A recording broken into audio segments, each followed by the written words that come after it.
नमस्कार दोस्तों, स्वागत है आप सभी का मेरे YouTube चैनल इंटर इकोनॉमिक्स में। और ये मेरा पहला वीडियो आ रहा है कक्षा 11 के लिए। और कक्षा 11 की अर्थशास्त्र के दो बुक्स हैं, जिसमें एक भाग का नाम है अर्थशास्त्र में सांख्यिकी, और इसी के बारे में आज हम पढ़ रहे हैं। क्योंकि ये शुरुआती पार्ट है तो सबसे पहले कुछ टर्म्स हैं जिनको समझना बहुत जरूरी है। सबसे पहले होता है उपभोक्ता। तो उपभोक्ता हम उस व्यक्ति या संस्था को बोलते हैं जो अपनी आवश्यकताओं की पूर्ति के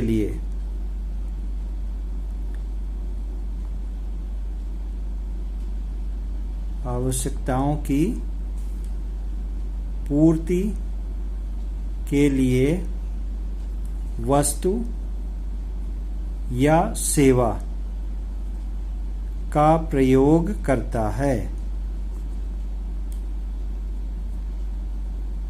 ठीक है, कहने का मतलब है कि कोई भी आवश्यकता, किसी की आवश्यकता पूरी हो रही है तो जिस व्यक्ति की आवश्यकता पूरी हो रही है उस व्यक्ति को हम कहेंगे उपभोक्ता। जैसे बारिश हो रही है, बारिश में जो है एक आवश्यकता है कि बारिश से बचने के लिए छाता चाहिए, तो कोई व्यक्ति छाता खोल के उसे ओढ़ लेता है और बारिश से अपने को बचाता है, तो ये उसको हम कहेंगे कि वो व्यक्ति छाता का उपभोक्ता है।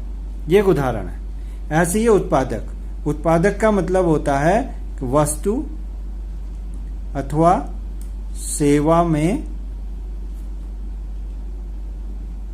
उपयोगिता का सृजन। किसी वस्तु में उपयोगिता का सृजन, और जो इस काम को करता है उस व्यक्ति को हम कहते हैं उत्पादक। जैसे एक उदाहरण हम ले लेते हैं कि एक कागज है ना, कुछ कागज हैं, कुछ तीलियां हैं, इनका प्रयोग या तो बहुत कम है, उदाहरण है ये, इनका प्रयोग कागज और तीलियों का या तो बहुत कम प्रयोग हो रहा है, ठीक है, या नहीं के बराबर प्रयोग हो रहा है। लेकिन एक व्यक्ति इसमें कुछ ऐसा उपयोगिता इस प्रकार सृजन कर लेता है कि वो उससे एक पतंग बना लेता है। तो इस कागज और तीलियां जिनकी उपयोगिता कम थी, उनके में एक और उपयोगिता का उसने सृजन किया, और उस उपयोगिता के सृजन से उसने एक नई वस्तु बना दी, पतंग।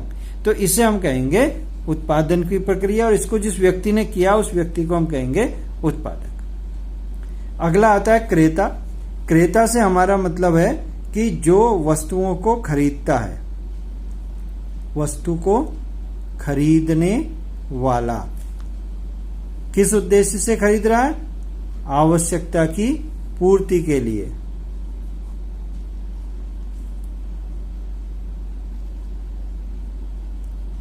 यानी दो चीजें हैं। क्रेता उस व्यक्ति को कहेंगे जो किसी वस्तु को खरीदता है, और क्यों खरीदता है? अपनी आवश्यकता की पूर्ति के लिए।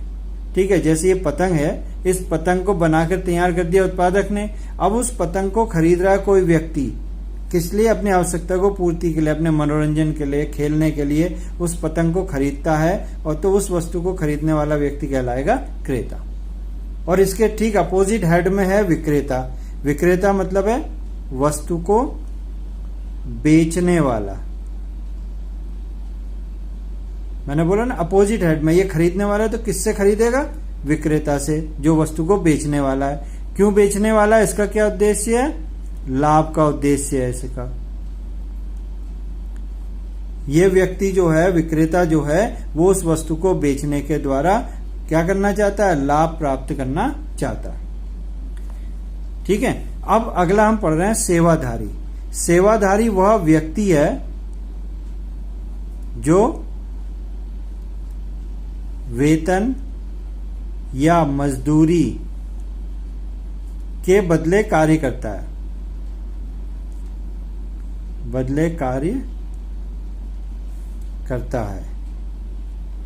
ठीक है, सेवाधारी वह व्यक्ति है जो वेतन और मजदूरी के बदले कार्य करता है। अभी थोड़ा सा मैं समझाता हूं। पहले इससे एक मिलती जुलती चीज है सेवा प्रदाता। इस सेवा प्रदाता को समझते हैं। ये भी व्यक्ति है और ये भी कार्य करने वाला है, लेकिन ये भुगतान के बदले कार्य करने वाला है। व्यक्ति जो भुगतान के बदले कार्य करता है, उसे सेवा प्रदाता कहते हैं। दोनों में क्या अंतर है, एक उदाहरण से समझ लेते हैं। कार से किसी व्यक्ति को जाना है ना, एक आदमी है जिसने अपने लिए कार खरीदी है, उसे कार चलवानी है, तो कार चलवाने के लिए, अपनी कार चलवाने के लिए वो एक ड्राइवर को रखता है, ठीक है, और कार, इस ड्राइवर को वो वेतन देता है महीने का। तो इस वेतन पे रखा गया जो कार का ड्राइवर है वो कहलाएगा सेवाधारी। लेकिन किसी व्यक्ति को थोड़ी देर के लिए कहीं जाना है और वो जो है एक कार बुक करवा के ले जाता है, ठीक है, तो बुक करवाने पर जो ड्राइवर है, ये ड्राइवर वेतन नहीं लेता। ये आपका जो है, आपने कार बुक कराई, आपको काशीपुर से मुरादाबाद जाना है, आपने कार बुक कराई, आप काशीपुर से मुरादाबाद पहुंचे, उतरे, आपने इस व्यक्ति को वेतन नहीं, इसको भुगतान कर दिया, जितना भी इसका किराया था अपना, इसने बताया मैं सर 1000 रुपए लूंगा, आपने इसे 1000 रुपए का भुगतान किया, उसके बाद आप अपने रास्ते चले गए, ड्राइवर अपने रास्ते चला गया, तो इसे कहेंगे सेवा प्रदाता। तो ये समझना जरूरी है।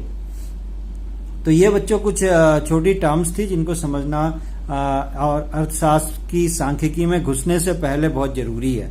तो इससे पहले कि हम अर्थशास्त्र की सांख्यिकी में घुसें, ये हमें आना चाहिए, और इसी उद्देश्य से मैंने आपको ये चीजें बताई हैं, और आशा करता हूँ आपकी समझ में आया होगा। तो इस चैनल को लाइक और सब्सक्राइब करिएगा, और अगला जो भी फिर इससे आगे स्टेप है वो कल परसों के वीडियो में मैं आपको बताऊंगा। तो आप जुड़े रहिए, लगातार देखते रहिए, सब्सक्राइब का और बेल आइकन दबाइए, तो जल्दी आपको मेरे वीडियो मिलते रहेंगे। Thank you.